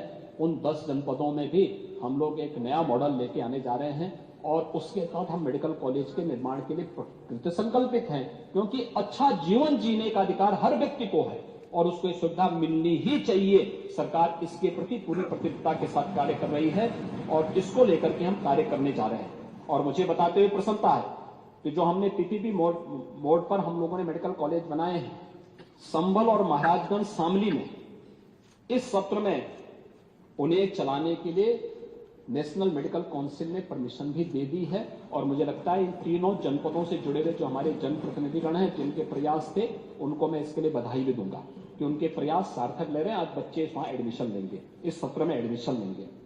इसके साथ ही प्रदेश के अंदर जो मेडिकल कॉलेजेज हैं, इनमें एमबीबीएस की सीट इस सत्र में जो काउंसलिंग के लिए जाने जा रही है वह 10,500 एमबीबीएस यानी यूजी में 10,500 सीट पर एडमिशन अकेले उत्तर प्रदेश में होंगे। यह उत्तर प्रदेश है जिसमें हमने दुगने से ज्यादा सीटों पर एडमिशन उत्तर प्रदेश के अंदर पिछले 7 वर्ष में करने में हमने सफलता प्राप्त की है। नर्सिंग क्षेत्र ऐसा है जो 100% उन्हें इस फील्ड में जॉब के साथ जोड़ देता है और खासतौर पर बेटियों के लिए एक बहुत अच्छा अवसर देता है। निजी नर्सिंग कॉलेजेस भी बने हैं, सरकार उनको हतोत्साहित नहीं कर रही, लेकिन गवर्नमेंट सेक्टर में भी हम लोगों ने 23 नए मेडिकल नर्सिंग कॉलेजेस को भी हम स्थापित कर रहे हैं या कर चुके हैं। प्रदेश के अंदर ऐसे ही हम लोगों ने 22,555 आयुष्मान आरोग्य मंदिरों का गठन हम लोगों ने किया है और देश के अंदर आयुष्मान भारत का कार्ड 5 करोड़ 11 लाख परिवारों को उपलब्ध कराने वाला, 5 करोड़ 11 लाख परिवारों को उपलब्ध कराने वाला, यानी इतने कार्ड हम लोगों ने अब तक गोल्डन कार्ड वितरित कर दिए हैं।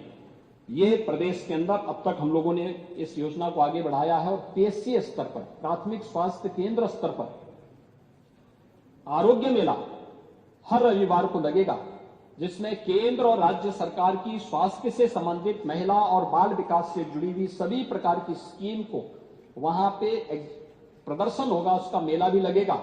यह कार्रवाई सफलतापूर्वक आगे बढ़ रही है और मुझे बताते हुए प्रसन्नता है कि अब तक 12 करोड़ से अधिक रोगियों का इसके माध्यम से हम उपचार करने में हमें सफलता प्राप्त हुई है प्रदेश के अंदर। इसके साथ ही हम लोगों ने clinical trial, pharmaceutical research and innovation के लिए भी एक प्रमोट फार्मा नीति को भी हम लोग यहां पर बना चुके हैं और प्रदेश का पहला फार्मा पार्क हम लोग ललितपुर में बनाने जा रहे हैं। इस पर हमारी कार्रवाई आगे बढ़ चुकी है।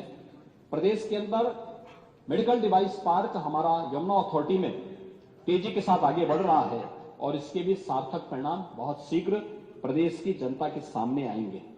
महोदय, नगर विकास के लिए भी प्रदेश सरकार ने कदम बढ़ाए हैं। हमने 100 से अधिक नए नगर निकायों का गठन किया। हम लोग जब आए थे तब प्रदेश के अंदर 14 नगर निगम थे, म्युनिसिपल कॉर्पोरेशन 14 थे, आज 17 है। 3 नए नगर निगम प्रदेश के अंदर नए गठित हुए हैं। 4 नगर पालिका परिषद का गठन हुआ, 122 नगर पंचायतों को यहां पर नई गठित किया गया और 124 नगरीय निकायों की सीमा विस्तार की कार्रवाई को भी आगे बढ़ाने का कार्य प्रदेश के अंदर इस दौरान सरकार ने किया है। प्रदेश ने इस दिशा में देश का एक पहला राज्य है जिसने 18 सिटी को सेफ सिटी के रूप में स्थापित किया है। इसमें सरकार का पैसा भी लगा है लेकिन जन सहभागिता भी ज्यादा है और इसके माध्यम से हमें इसके माध्यम से सफलता प्राप्त हुई है। हम लोगों ने नगरीय क्षेत्र में भी मांग होती है कि हमारे यहाँ सिवर लाइन नहीं है या पेयजल की व्यवस्था नहीं है।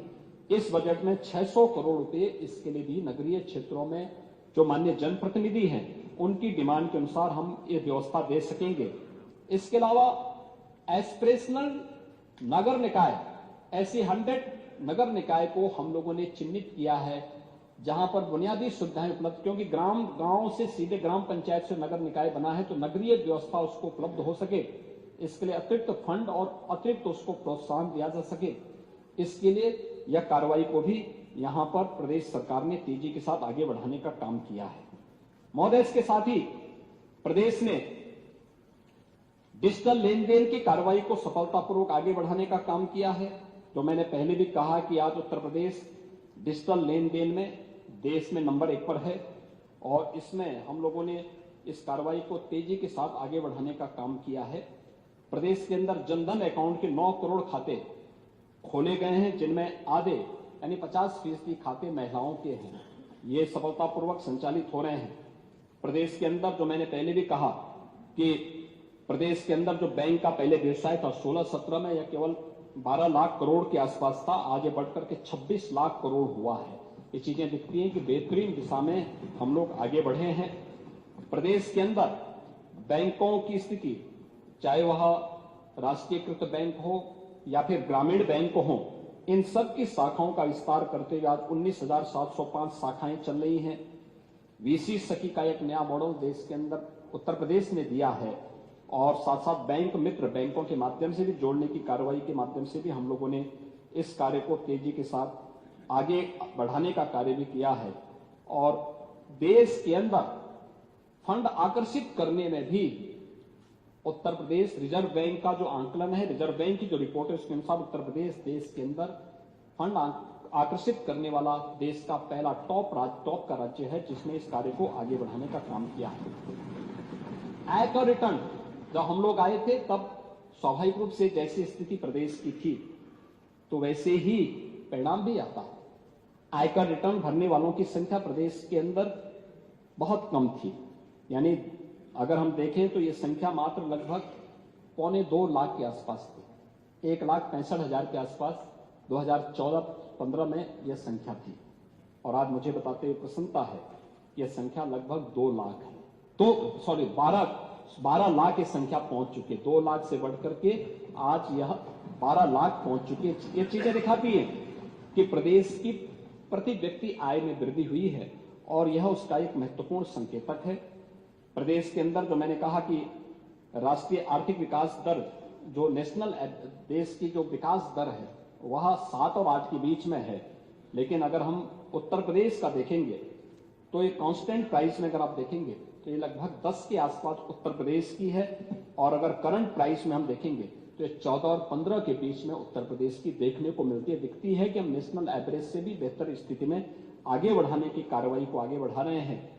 बेरोजगारी की दर के बारे में भी आपने चर्चा की। स्वाभाविक रूप से युवा की आकांक्षा के अनुरूप नौकरी मिल सके, मेरे पास बहुत सारे ऐसे डाटा हैं जो इस बारे में बताते हैं कि वास्तव में अगर पिछली सरकारों के डाटा को आप देखेंगे, मैं आपको कुछ यहाँ पे उपलब्ध भी कराता हूँ और मुझे लगता है कि आप लोग एक बार जरूर इन चीजों पर ध्यान देंगे कि ये डाटा वास्तव में चौंकाने वाले होंगे और आप लोगों के ध्यान का आकर्षण का भी माध्यम ये बनना चाहिए। आपको इसकी जानकारी होनी भी चाहिए और मान्य सदस्यों की भी जानकारी में सब चीजें होनी चाहिए।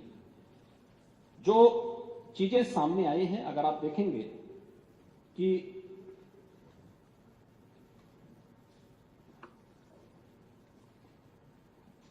यहां कुछ चर्चाएं बार बार होती हैं।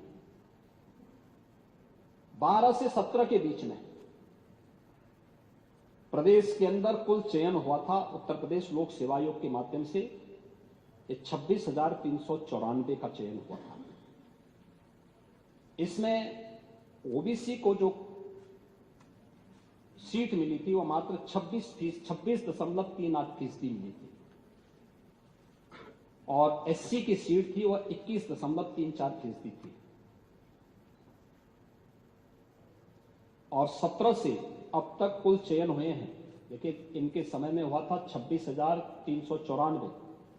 सभी मान्य सदस्य नोट कर लेंगे, अथवा ये आंकड़े हैं लोक सेवा आयोग के आंकड़े हैं, ये उत्तर प्रदेश लोक सेवा आयोग के। और ओबीसी को कुल सीट मिली थी इसमें 26.38%। ओबीसी को कुल सीट मिली थी 6,964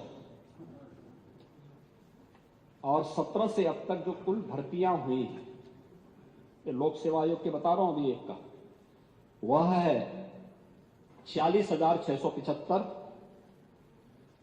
जिसमें ओबीसी को मिली है कुल सीट 38.41%, यानी 26.38 की बजाय उन्हें सीट मिली है 38.41%। और ईडब्ल्यूएस के लोग जो छात्र थे उनको मिला है 3.74% और हमने कुल यहां पे भर्ती की है वह की है 46,675।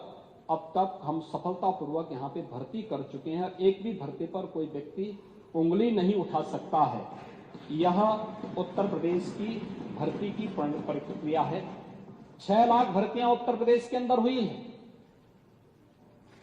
6.5 लाख से अधिक भर्तियों में अब तक पूरी पारदर्शिता के साथ, कोई भाई भतीजावाद नहीं, कोई भेदभाव नहीं, सभी नियमों का यहां पे पालन करते हुए इन भर्तियों की प्रक्रिया को आगे बढ़ाने का काम किया गया। और अगर मैं आपके सामने रखता हूं कि जो विवादित भर्तियां रही हैं 2012 से लेकर के 17 के बीच में, अवर अभियंता भर्ती, प्रवक्ता भर्ती, प्राविधिक सहायक भर्ती, राजकीय महाविद्यालयों में शिक्षकों की भर्ती, चिकित्सा अधिकारियों के बैकलॉग की भर्ती, यानी ये सभी भर्तियां रही हैं जो सभी विवादित रही हैं। इसमें बहुत सारी ऐसी भर्तियां थी जिनको लेकर के बड़ा विवाद हुआ था और उस समय के जो लोक सेवा आयोग के अध्यक्ष थे उनको लेकर के किस किस प्रकार की टिप्पणियां हुई हैं यह भी किसी से छुपा हुआ नहीं है। ये पूरा मेरे पास इसका एक वो भी है, पूरा एक अगर आप देखेंगे कि पूरा एक जो है चिट्ठा है, अगर ये चिट्ठा पढ़ना चाहेंगे तो आपको उपलब्ध भी हो जाएगा। और मैं चाहूंगा कि इसमें बहुत समय व्यर्थ व्यतीत करने की बजाय हम लोग इन चीजों को थोड़ा देखें एक बार कि कैसे लोग गुमराह करने का काम करते थे और कैसे उन तथ्यों को तोड़ मरोड़ करके प्रस्तुत करते थे। मुझे लगता है इसमें से सभी माननीय सदस्य इस बात को साक्षी रहे हैं जो उस समय यहां इस सदन के माननीय सदस्य रहे होंगे। आप तो उस समय स्पीकर ही थे, इसी सदन में गूंजा था। तो उत्तर प्रदेश लोक सेवा आयोग में उप जिलाधिकारी के पद के लिए चयन हुए थे। 86 में से 56 एक जाति विशेष के भर दिए गए थे। जो high school 3rd division, intermediate 3rd division, BA 3rd division, वह एसडीएम की भर्ती में टॉप कर रहा है। क्या ये संभव है? क्या ये तो सीबीआई इसकी जांच कर रही है। सीबीआई की पूरी रिपोर्ट आ जाएगी, पता लग जाएगा। और जांच हो रही है, ये जांच हो रही है। मैं क्या कर रहा हूं, लेकिन ये तथ्यों को आप विस्मृत नहीं कर सकते। हाँ, परिचय कह रहे हैं ना, उसी के तो मारे ये चीजें इस रूप में उस समय होती थी। और युवा उस समय किस तरीके से उत्तर प्रदेश लोक सेवा आयोग रहा हो या अधीनस्थ सेवा चयन आयोग रहा हो या उत्तर प्रदेश भर्ती बोर्ड का रहा हो, आज मैं कह सकता हूं कि हमारे राष्ट्रीय लोकदल के सहयोगी यहां पर हैं, बागपत के हमारे विधायकगण होंगे। उत्तर प्रदेश में इससे पहले जितनी भी भर्तियां हुई थी और खासतौर पर 12 से 17 के बीच में एक भी भर्ती में पश्चिमी उत्तर प्रदेश के या अन्य क्षेत्रों से जुड़े हुए नौजवानों को मौका ही नहीं मिलता था। आज आप जाइए, बागपत हो या मुजफ्फरनगर, यहां के नौजवानों एक एक गांव में 25-25, 30-30 बच्चे एक एक गांव में भर्ती हुए हैं। और फिर हम इस बारे में कह सकते हैं कि हमारी सरकार है, जिस सरकार ने पारदर्शी भर्ती की प्रक्रिया को पूरा करने के लिए कल ही इस सदन ने, माननीय सदन ने पेपर लीक के मामलों को लेकर के एक सख्त कानून बनाया है, जिसमें आजीवन कारावास की सजा तक का प्रावधान किया गया है। 1 करोड़ रुपए की पेनल्टी के साथ ही उसकी पूरी प्रॉपर्टी को जब्त करने और संस्था को हमेशा के लिए ब्लैकलिस्ट करने का प्रावधान भी किया है। और इस दिशा में सरकार के कदम ये बताते हैं कि सरकार युवाओं के जीवन के साथ किसी को खिलवाड़ नहीं करने देगी। यह सरकार का संकल्प है। और बहुत शीघ्र इसी महीने 23, 24, 25 और फिर 30 और 31 को 60,000 से अधिक पुलिस कांस्टेबल की भर्ती की रिटर्न परीक्षा हम लोग कराने जा रहे हैं। 10 फेज में, 10 चरणों में होने जा रही है। और आप देखेंगे पारदर्शी तरीके के साथ उत्तर प्रदेश के नौजवानों को एकमुश्त भर्ती होने का अवसर प्राप्त होगा। ऐसे ही अन्य आयोगों में भी, वह किसी भी उसमें हो, शिक्षा आयोग के माध्यम से, अधीनस्थ सेवा चयन आयोग के माध्यम से इस प्रक्रिया को तेजी के साथ आगे बढ़ाया है। और मिशन रोजगार के अंतर्गत मैं तो स्वयं सभी माननीय जनप्रतिनिधियों से कहता हूं, जिले के अंदर उन नौजवानों के साथ बैठे, मैं लखनऊ में या किसी भी जिले से उसके साथ जुड़ जाऊंगा और एक साथ नियुक्ति पत्र हम लोग वितरित करते हैं उन नौजवानों को जो अपने हाथों से अपना नियुक्ति पत्र लेता है। और वह उत्तर प्रदेश के अंदर हम कर रहे हैं, इसलिए कर रहे हैं क्योंकि हमने कोई भेदभाव नहीं किया है, क्योंकि उत्तर प्रदेश का हर नौजवान हमारा नौजवान है। हम उसकी ऊर्जा और उसकी प्रतिभा का लाभ उत्तर प्रदेश के अंदर लेना चाहते हैं। और सरकार इसके लिए पूरी प्रतिबद्धता के साथ कार्य कर रही है। महोदय, इस कार्यक्रम को आगे बढ़ाने के साथ ही प्रदेश ने इस दिशा में जो अन्य तमाम प्रयास किए हैं, प्रदेश के अंदर ईज ऑफ लिविंग को लेकर के हम लोगों ने प्रदेश के अंदर जो कार्य प्रारंभ किए हैं, पिछले 7 वर्ष के अंदर जो कदम बढ़ाए गए हैं, आज इसका परिणाम है कि 6 करोड़ की जनता प्रदेश के अंदर बहुआयामी गरीबी से उभर करके एक खुशहाल जीवन की तरफ अग्रसर हुई है। इसके लिए हम लोगों को 56 लाख परिवारों को एक आवास उपलब्ध करवानी पड़ेगी। और मुझे प्रसन्नता है, वो किसी भी कोई मकान मिले होंगे, लेकिन प्रदेश के नागरिक को मिले हैं। हम प्रधानमंत्री जी के आभारी हैं कि प्रधानमंत्री आवास योजना में उन्होंने एक सूची तब बनी थी जब समाजवादी पार्टी और बहुजन समाजवादी पार्टी की सरकार प्रदेश में थी और केंद्र में कांग्रेस की सरकार थी। लेकिन उसी सूची का पालन करते हुए हम लोगों ने सिचुएशन की तरफ हम लोग आगे बढ़े और 56 लाख इन परिवारों को अब तक एक आवास उपलब्ध कराने में हमने मदद की है। प्रदेश के अंदर वृद्धावस्था पेंशन, निराश्रित महिला पेंशन और दिव्यांगजन पेंशन में लगभग 1 करोड़ परिवारों को 1000 रुपये महीने हम पेंशन की तो सुविधा उपलब्ध करवा रहे हैं और डीबीटी के माध्यम से पैसा जाता है। प्रदेश के अंदर 1 करोड़ 75 लाख परिवारों को उज्ज्वला योजना के कनेक्शन दिए गए। किसी का चेहरा देख करके नहीं दिया गया। योजना सबको, सहयोग सबको, सबका साथ और सबके विकास की भावना के साथ एक कार्य किया गया। 2 करोड़ 62 लाख से अधिक परिवारों को एक शौचालय उपलब्ध करवाए गए। प्रधानमंत्री स्वामित्व योजना के अंतर्गत 90,866 गांवों में हम लोगों ने ड्रोन सर्वे करके घरोनी वितरण की कार्रवाई को आगे बढ़ाया है, जिसमें अब तक 75,78,000 से अधिक घरोनी तैयार है, जिसमें से 66,69,000 परिवारों को घरोनी वितरित कर चुके हैं। गांव में जिस व्यक्ति का, जिस गरीब का जहां घर है, वहीं पर उसका मालिकाना अधिकार उसको प्राप्त होगा। इस योजना के अंतर्गत इसको दिया जा चुका है और हमारा प्रयास है कि दिसंबर तक हर परिवार को हम इससे आच्छादित करने का कार्य करेंगे। और जो महत्वपूर्ण योजना जो मैं यहां पे बोल रहा हूं वह है फैमिली आईडी। ये फैमिली आईडी 100% सिक्योरेशन के लक्ष्य को प्राप्त करने की दिशा में हम लोग इस दिशा में एक कार्यक्रम करने जा रहे हैं, जिसमें एक परिवार एक पहचान योजना के अंतर्गत इस कार्यक्रम को हम आगे बढ़ाने जा रहे हैं। कि बहुत सारे गांव ऐसे हैं जिन गांवों में आज भी गरीब योजनाओं से वंचित रहता है। उसमें सिख सूची में उसके साथ अन्याय किया गया, क्योंकि उस बेचारे के पास वहां अपनी वॉइस नहीं है, वंचित है, उसकी कोई वॉइस नहीं है, उसकी जाति कम है, जो दबंग है उसी का मोहरा बनकर के रह जाता है। हम एक सर्वे करवा करके उन परिवारों को बेहतरीन जीवन जीने के लिए फैमिली आईडी के साथ जोड़ने जा रहे हैं और हर परिवार के एक व्यक्ति को फिर रोजगार के साथ उसी योजना के माध्यम से हम लोग जोड़ने जा रहे हैं। यह कार्य भी प्रदेश सरकार के द्वारा यहां पर आगे बढ़ाने का कार्य हो रहा है। एससीआर स्कीम के अंतर्गत भी हम लोगों ने कल यहां पे स्टेट कैपिटल रीजन की घोषणा की।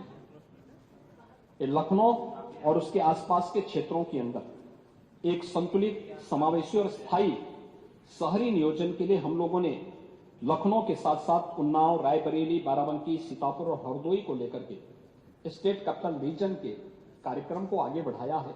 यहाँ पे वर्ल्ड क्लास इंफ्रास्ट्रक्चर हो, ईज ऑफ लिविंग बेहतरीन हो, लोगों को बेहतरीन सुविधाएं यहाँ प्राप्त हो सके, इसके लिए एक नियोजित और संतुलित विकास के लिए, समावेशी विकास के लिए इस कार्य योजना को सरकार यहाँ पर लेकर आई है और इस पर हम लोगों ने, मैं धन्यवाद दूंगा कि यहाँ पे सरकार ने इस दिशा में यहाँ पे उस कार्यक्रम को आगे बढ़ाने की दिशा में प्रयास प्रारंभ किए हैं और उसको लेकर के हम लोग तेजी के साथ आगे बढ़ा रहे हैं। मुझे यहाँ पर बहुत सारी चीजें हैं जिसको लेकर के हम लोगों को थोड़ा करना पड़ेगा। और मुझे जब यहाँ पांडे जी बोल रहे थे, वो कानून व्यवस्था की बात कर रहे थे, पांडे जी ये एनसीआरबी के ही डाटा है। हाँ, मैं पढ़ रहा हूं, आप एक बार आप मेरे जो मैं आंकड़े दे रहा हूं अब इस बार उसको नोट कर लेंगे तो अच्छा होगा। देखिए 2024 के जो आंकड़े हैं 16 और 24 के बीच है, मेरे पास 22 के भी हैं, 23 के भी हैं, 24 के भी हैं और सभी आंकड़ों को मैं आपके सामने रखूंगा। लेकिन मैं 24 से अगर तुलना करूं तो डकैती के मामले में 36.47% की कमी आई है, लूट के मामले में 78.17% की कमी आई है, हत्या के मामले में 43.21% की कमी आई है।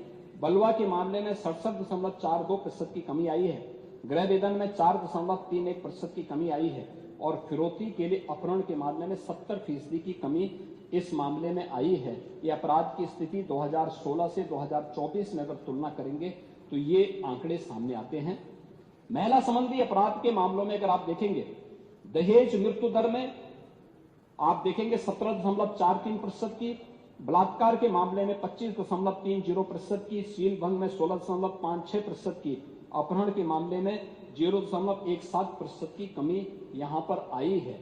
इसके साथ ही प्रदेश के अंदर अगर हम महिलाओं के विरुद्ध घटित अपराधों के मामले में इसको आगे बढ़ाएंगे, नेशनल उसमें अगर हम देखेंगे तो महिलाओं के बारे में अगर आप देखेंगे तो नेशनल उसमें उत्तर प्रदेश का जो स्थान है वह महिलाओं के प्रतिकूल अपराध में 2017, 18, 19, 20, 21, 22 में उत्तर प्रदेश के सापेक्ष जहां अन्य राज्यों में क्राइम ज्यादा हुए हैं, उन राज्यों में तेलंगाना, उड़ीसा, राजस्थान, पश्चिमी बंगाल, महाराष्ट्र, ये सभी उत्तर प्रदेश से आगे रहे हैं जहां पर इस प्रकार के अपराध काफी ज्यादा बढ़े थे। उस समय के आंकड़ों के अनुसार में यहां पे ये आंकड़े यहां पर हैं।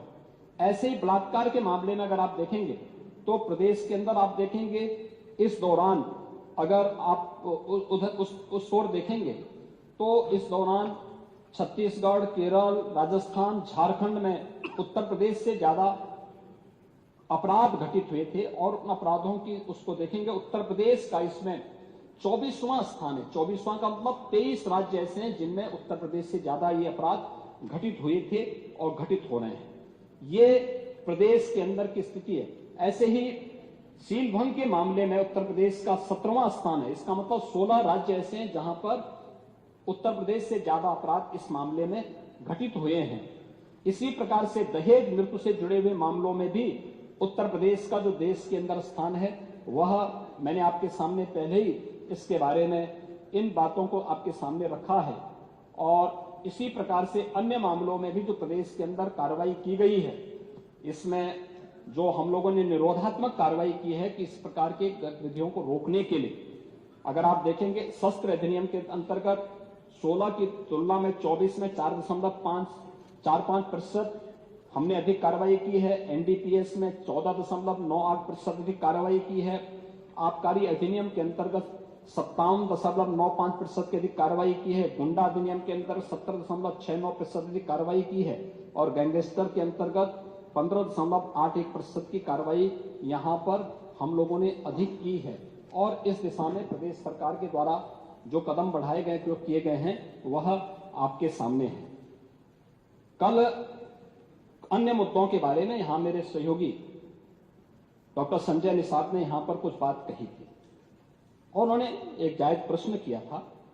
आप लोग अपराध कहते हैं और जब आपने इस बारे में कहा भी कि जब मुख्यमंत्री जी खड़े होंगे तो फिर समाजवादी पार्टी का नाम जोड़ेंगे। देखिए, यह एक मामला आपके सामने मैं बता रहा हूं और जिसकी तरफ मेरे सहयोगी ने आपका ध्यान भी और इस सदन का ध्यान भी आकर्षित किया था। अयोध्या का मामला, अयोध्या का यह मामला है जिसमें अयोध्या में मोइन खान जो समाजवादी पार्टी का नेता है, अयोध्या के सांसद की टीम का सदस्य है, 12 वर्षीय एक नाबालिग बच्ची के साथ दुष्कर्म का कृत्य में शामिल पाया गया। अभी तक समाजवादी पार्टी ने उसके खिलाफ कार्रवाई नहीं की है। मैं ये नहीं समझ पा रहा हूं कि ये सब क्या है। अब क्या ये कोई समाजवादी पार्टी ना बोले? आपका एक्टिव मेंबर है, आपके सांसद के साथ बैठ रहा है, खा रहा है, उनके साथ चल रहा है, लेकिन इस प्रकार के, और यह अति पिछड़ी जाति से जुड़े हुए एक बालिका से जुड़ा हुआ मामला है और इस प्रकार की घटिया हरकत में वह लिप्त है, लेकिन तब भी उसको हल्केपन से उड़ाने का काम, यानी हल्केपन से लेने का काम होता है। ये घटनाएं क्या दिखाती है? कल ही हरदोई में एक दुर्भाग्यपूर्ण घटना घटित हुई और हरदोई में घटित दुर्घटना में भी वीरे उर्फ वीरेंद्र यादव इस समाजवादी पार्टी का पूर्व जिलाध्यक्ष है। अब देखो किस प्रकार के व्यक्ति को आप जिलाध्यक्ष बना रहे हैं। इस पे आईपीसी और सीआरपीसी की कोई ऐसी धारा नहीं जो इस पे लगी हो। 28 ऐसे मामले हैं और ऐसे नहीं कि मामले 17 से 24 के बीच के हों। इस पे पहला अपराध दर्ज हुआ था 89 में, दूसरा है 91 में, तीसरा 91 में, चौथा 91 में, पांचवा 92 में, छठा 90 में, फिर 93 में, फिर 92, फिर इससे पहले 98, इससे पहले 90, इसके बाद 96, 2006, 2008, 2013 में तो आप ही की गवर्नमेंट थी, 2007, 2009, 2008, 2015 में भी आपकी सरकार थी, 2016 में 302 में भी यह व्यक्ति लिप्त रहा है, 302 की भी घटना में शामिल रहा है, 388 की घटना में भी यह व्यक्ति लिप्त रहा है।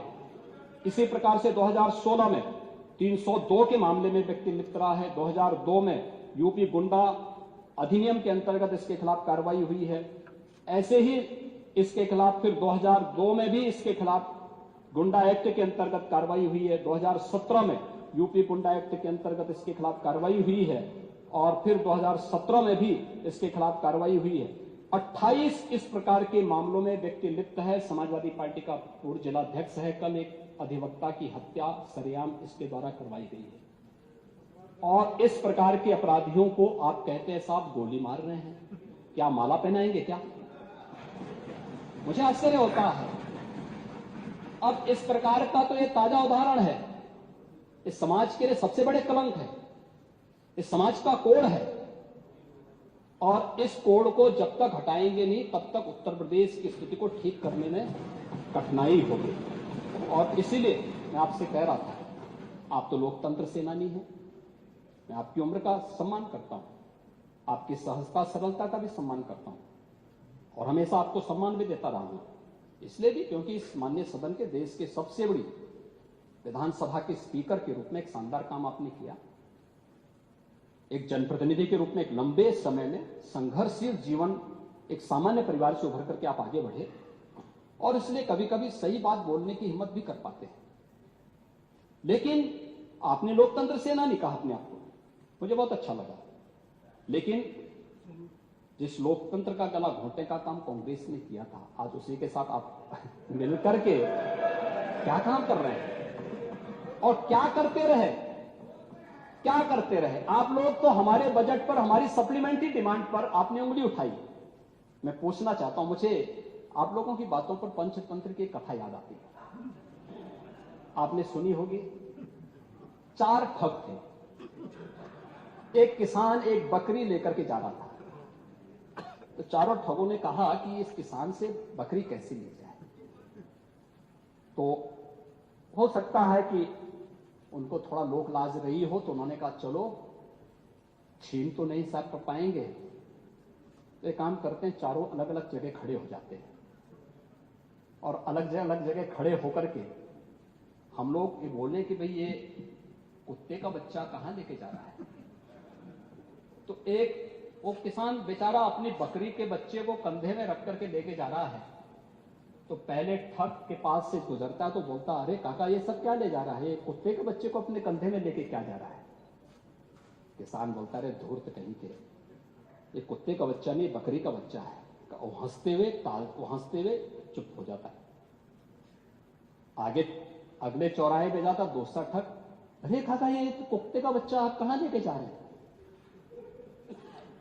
बोलता है, उसको भी डांटता, अरे पागल हो गए क्या, अरे कुत्ते का बच्चा नहीं बकरी का बच्चा है। अगले आगे बढ़ता है, फिर तीसरा ठग मिल जाता है, वहां भी फिर यही बात उसको बोलता है। चौथे ठग ने भी कहा तो किसान को विश्वास हो गया, उसको लगा कि भोला भाला किसान, अन्नदाता किसान, मेहनती किसान, उसको विश्वास हो गया यार एक व्यक्ति झूठ बोलेगा, लगता है कि मेरी दृष्टि दोष ही मुझे हो गया है, लगता है ये कुत्ते का बच्चा ही, उसने फेंक दिया उसको। चारों ठगों का काम पूरा हो गया और चुनाव में खटाखट 1 लाख का बॉन्ड, 1 लाख का बॉन्ड कहां गया? अब कहां गया 1 लाख का बॉन्ड? 1 लाख का बॉन्ड। और मैं इसीलिए कह रहा हूं, शिवपाल जी भाग गए यहां से, लेकिन मैं कह सकता हूं खटाखट नहीं, 27 में सपा चट के लिए तैयारी रखी। 27 में सपाचट 1 लाख बॉन्ड के लिए हम लोग भी मांगेंगे हिसाब। 1 लाख का बॉन्ड कहां गया? और मैं तो आप सबसे कहूंगा, एक बार जाइए जनता जनार्दन के सामने, पूछिए उनको कि भाई 1 लाख का हिसाब मांगे इन लोगों से, पैसा गया कहां, कौन खा गया? खाने वाले लोग कौन हैं ये 1 लाख का? दूसरा संविधान का गला घोंटने वाले लोग कौन थे? और कहते हैं कि मोदी जी तीसरी बार आएंगे तो संविधान समाप्त कर देंगे। मोदी जी तो 10 वर्षों से हैं। बाबा साहब भीमराव अंबेडकर जी का जितना सम्मान मोदी जी ने किया, पंच तीर्थों का निर्माण किया, बाबा साहब भीमराव अंबेडकर के जन्म स्थल मऊ मध्य प्रदेश में भव्य स्मारक का निर्माण किया। बाबा साहब भीमराव अंबेडकर से जुड़े हुए जहां उन्होंने अपने उच्च शिक्षा अर्जित की थी, इंग्लैंड की उस मकान को खरीद करके अनुसूचित जाति के बच्चों के लिए हायर एजुकेशन के लिए स्कॉलरशिप की व्यवस्था की और उसके लिए इंडिया हाउस के रूप में उसे स्थापित करके इसको बाबा साहब भीमराव अंबेडकर का एक स्मारक इंग्लैंड में भी बनवाया और स्कॉलरशिप की व्यवस्था की। ये मोदी जी के कारण हुआ। बाबा साहब भीमराव अंबेडकर ने अपना सार्वजनिक जीवन दिल्ली के अंदर जिस मकान में रह के किया था, उससे बाबा साहब भीमराव अंबेडकर का स्मारक बनाने का काम मोदी जी ने किया। बाबा साहब भीमराव अंबेडकर ने सामाजिक व्यवस्था के खिलाफ बौद्ध धर्म यानी दीक्षा जहां नागपुर में जिस स्थल पर ली थी, उसे भव्य स्मारक बनाने का काम मोदी जी ने किया। बाबा साहब भीमराव अंबेडकर की चैत्य भूमि मुंबई को भव्य स्मारक के रूप में स्थापित करने का काम मोदी जी ने और भारतीय जनता पार्टी की महाराष्ट्र की सरकार ने किया। मोदी जी को आप यहां पे मोदी जी के बारे में गलत सूचनाएं देते रहे और बाबा साहब भीमराव अंबेडकर को हराने वाली कांग्रेस आज जनता को गुमराह करने में सफल हो गई है। वही पंचतंत्र की कथा मुझे याद आ गई। आरक्षण समाप्त कर देंगे। आरक्षण, मैंने तो आपके सामने एक झलक प्रस्तुत की। आपके समय ओबीसी के जितने छात्रों की, समाजवादी पार्टी के समय जितने भी नियुक्तियां हुई हैं, 27% भी उसमें आरक्षण नहीं मिला है। 27% भी, किसी भी नौकरी को आप उठा करके देख लीजिए, मैं दावे के साथ कहता हूं 27% भी ओबीसी के छात्रों को नौकरी नहीं मिली। पिक एंड चूज होता था। क्या ये सच नहीं? आज जिस तहसीलों की आप बात कर रहे हैं, यहां पर भतीजा और चाचा की एंड कंपनी वसूली के निकली थी और लेखपालों की तैनाती उस आधार पर हुई थी।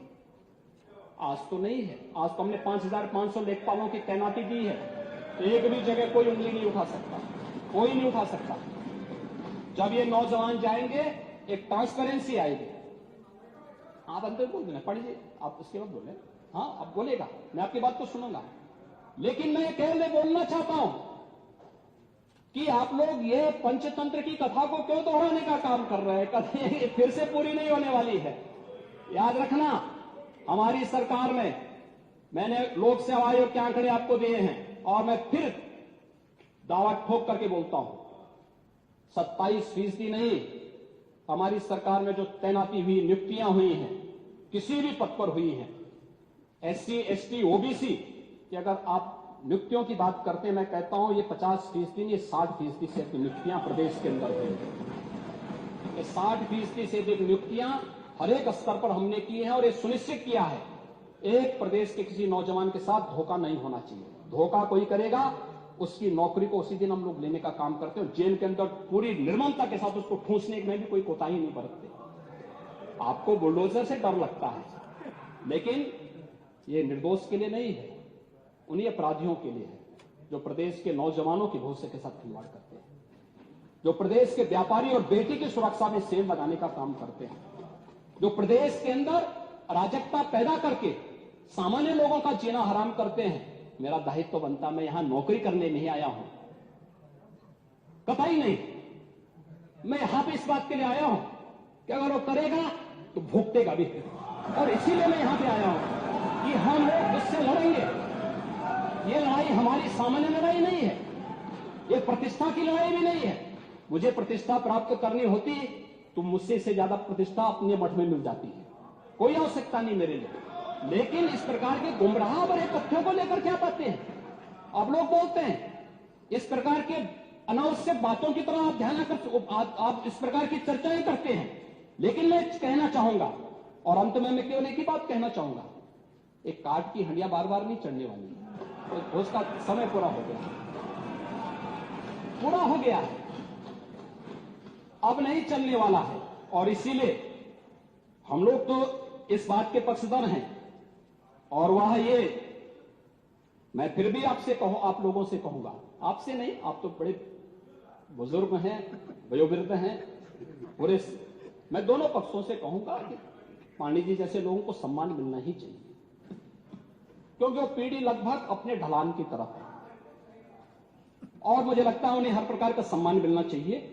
लेकिन हम लोग जो भी योजना बनाते हैं यह धरती पर पांव रख करके बनाते हैं, व्यवहारिक जगत का। मैं आपकी बात को इसलिए सुन रहा था, मैंने एक भी बार आपको डिस्टर्ब इसलिए नहीं किया क्योंकि मैं जानता था कि आप जमीन पर रह करके सारी बातों को यहां व्यवहारिक स्तर पर बोलते हैं। और इसीलिए मैं कहूंगा कि एक पांव, जो अटल जी ने कहा था, एक पांव धरती पर रखकर ही बावन भगवान ने आकाश पाताल को जीता था। धरती ही धारण धर करती है, कोई इस पर भार न बने, मिथ्या अभिमान से न तने। मुझे लगता है गलतफहमी नहीं होनी चाहिए समाजवादी पार्टी या कांग्रेस को कि वह बार बार खटाखट जैसी योजना के माध्यम से जनता को धोखा दे सकें। लेकिन मैं आपसे कह सकता हूं कि सरकार चलेगी, मजबूती के साथ चलेगी, प्रदेश के अंदर ट्रांसफॉर्म करने के अपने अभियान को आगे बढ़ाएगी। प्रदेश के अंदर खिलवाड़ करने की किसी को जरूरत नहीं होगी। और कल की जो गोमती नगर की घटना है, उस घटना में भी हम लोगों ने जवाबदेही तय की है। उसके अपराधियों की सूची भी मेरे पास आई है। ये अपराधी हैं, पहला अपराधी है पवन यादव, दूसरा अपराधी है मोहम्मद अरबाज। ये सद्भावना वाले लोग हैं,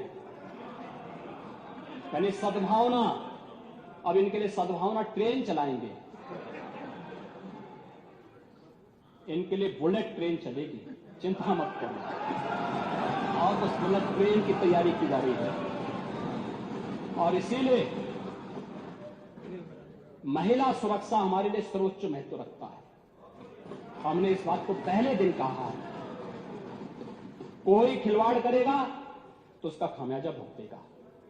हम लोगों ने इस बारे में हम लोगों ने आश्वस्त किया, एक एक बेटी को, एक एक बहन को हम लोगों ने इस बात के लिए आश्वस्त किया है।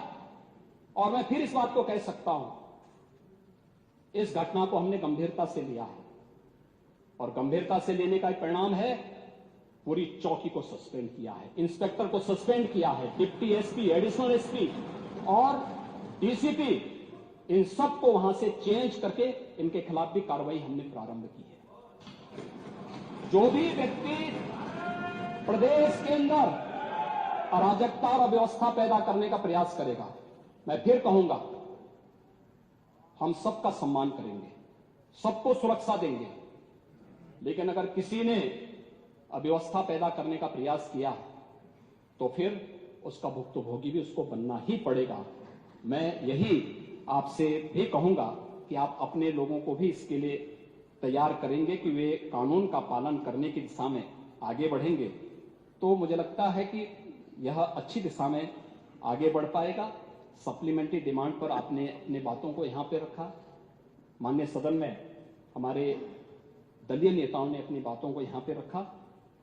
मैं उन सब के प्रति आभारी हूं, माननीय सदन का भी आभारी हूं। बहुत सारी बातें आप लोगों ने कही हैं, हमने खन्ना जी को अधिकृत भी किया है इसके लिए कि भाई देखो खन्ना जी, आप वित्त मंत्री हैं और सदस्यों की बात को वित्तीय ढंग से थोड़ा सोच करके उसको आगे बढ़ा दीजिए, और मुझे लगता है कि होगा, अच्छी दिशा में आगे बढ़ेगा। लेकिन हमें चिंता इस बात की होती है कि सदस्यों के बारे में परसेप्शन गलत न जाए बाहर। मुझे लगता है कि इस चीज की भी हमें चिंता होती है। सत्ता पक्ष के विधायक अपने प्रस्ताव समय पे देते हैं तो उन्हें त्वरित आर्थिक विकास से पैसा मिला, और मुझे लगता है विपक्ष के सदस्यों को खासतौर पर समाजवादी पार्टी के सदस्यों को इसकी फुर्सत नहीं होती कि विकास करा सकते, क्योंकि वहां पे क्षेत्र के विकास के बजाय स्वयं के विकास में ज्यादा ध्यान रहता है, इसलिए वो ज्यादा प्रस्ताव दे नहीं पाते। तो उसमें हमारे पास जो प्रस्ताव आते हैं, हम उसमें प्रस्ताव आते हैं तो प्रस्तावों पे हम विचार करते हैं, ऐसा नहीं विचार न करते हैं। लेकिन एक साम्यता सांसद और विधायक के बीच में भी होना चाहिए। दूसरा, विधायकगण जहां पे जिन कार्यों के लिए करते हैं, देखिए आज इंफ्रास्ट्रक्चर का जो भी काम हो रहा है, निवेश का जो भी काम हो रहा है, यह कहीं ना कहीं किसी क्षेत्र में ही हो रहा है, किसी जनपद में ही हो रहा है, और उसके बेहतरीन परिणाम आने चाहिए। हमारा तो प्रयास होना चाहिए। होता है कि सभी 75 जनपदों में समान रूप से कार्य हो, जैसे बिजली सबको दे दी गई, आज कोई भेदभाव तो नहीं है। आपके जितने भी सिंचाई की योजनाएं आई, वो सभी जगह पहुंच रही, सब जगह बनाने का प्रयास किया जा रहा है। इसी का परिणाम है कि 86% भूमि हमारे पास सिंचित है। लेकिन इस दिशा में एक प्रयास, और सरकार अपने कार्यक्रमों को आगे बढ़ा रही है। इस सरकार के द्वारा जो भी प्रयास है, जो चीजें हमारे सामने आई हैं, उस दिशा में आगे बढ़ा रहे थे। एक कांग्रेस के हमारे सम्मानीय नेता ने जो बात कही थी जल जीवन मिशन के बारे में, कल भी उनका प्रश्न था और संभवतः उसका पूरा जवाब उनको नहीं मिल पाया होगा, लेकिन मैं उनको इस बात के लिए और माननीय सदन को इस बात के लिए आश्वस्त करूंगा, जल जीवन मिशन में जितने भी कार्य हो रहे हैं, जितनी भी सड़कें उसमें खोदी गई हैं, इसका निर्माण करना संबंधित कॉन्ट्रैक्टर और कार्यदायी संस्था यानी उत्तर प्रदेश जल निगम ग्रामीण की जिम्मेदारी है। यह उस कॉन्ट्रैक्ट का पार्ट है और मुझे लगता है कि लग करके इस कार्य को करवाना चाहिए। दूसरा, इस योजना को सस्टेनेबल बनाने के लिए कॉन्ट्रैक्टर और कार्यदायी संस्था 10 वर्ष तक उसके रखरखाव की जिम्मेदारी भी उठाएगी। ये उस प्रोजेक्ट का पार्ट है और उसको हम सुनिश्चित करवाएंगे। मैं आपको सभी को इस बात के लिए आश्वस्त करता हूं, तात्कालिक रूप से सड़कें खुदी होंगी, क्योंकि उसकी क्वालिटी की जांच को लेकर के, अन्य मुद्दों को लेकर के हम इस कार्यक्रम को देख रहे हैं। लेकिन यह योजना समय से आगे बढ़ेगी।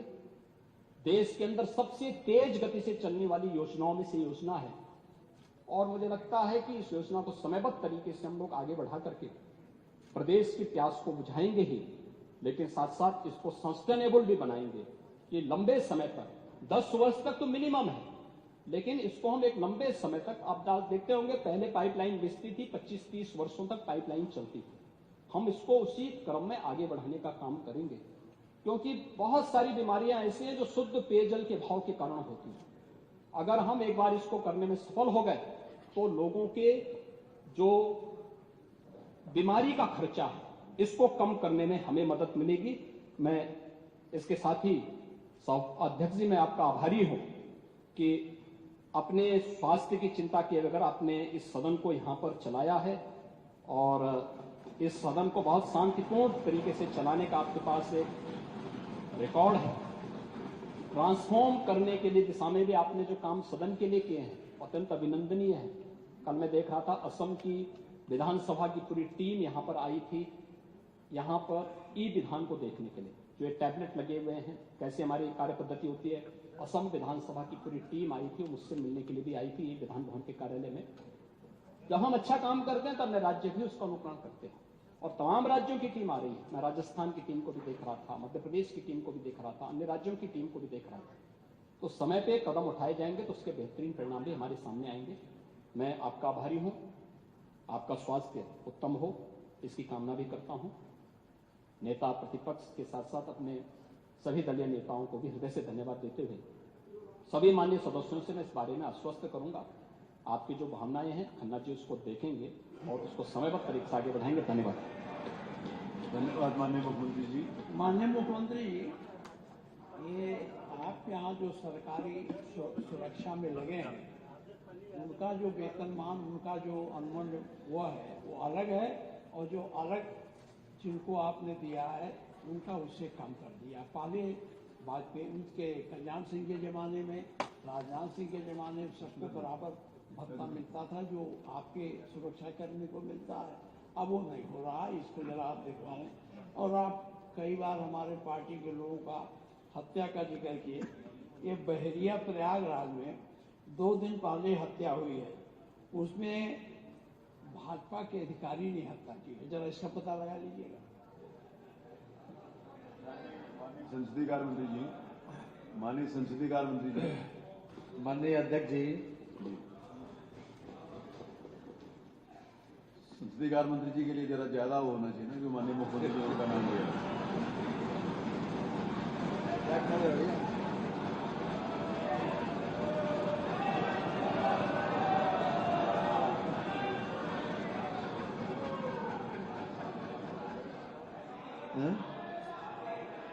माननीय अध्यक्ष जी, वही तो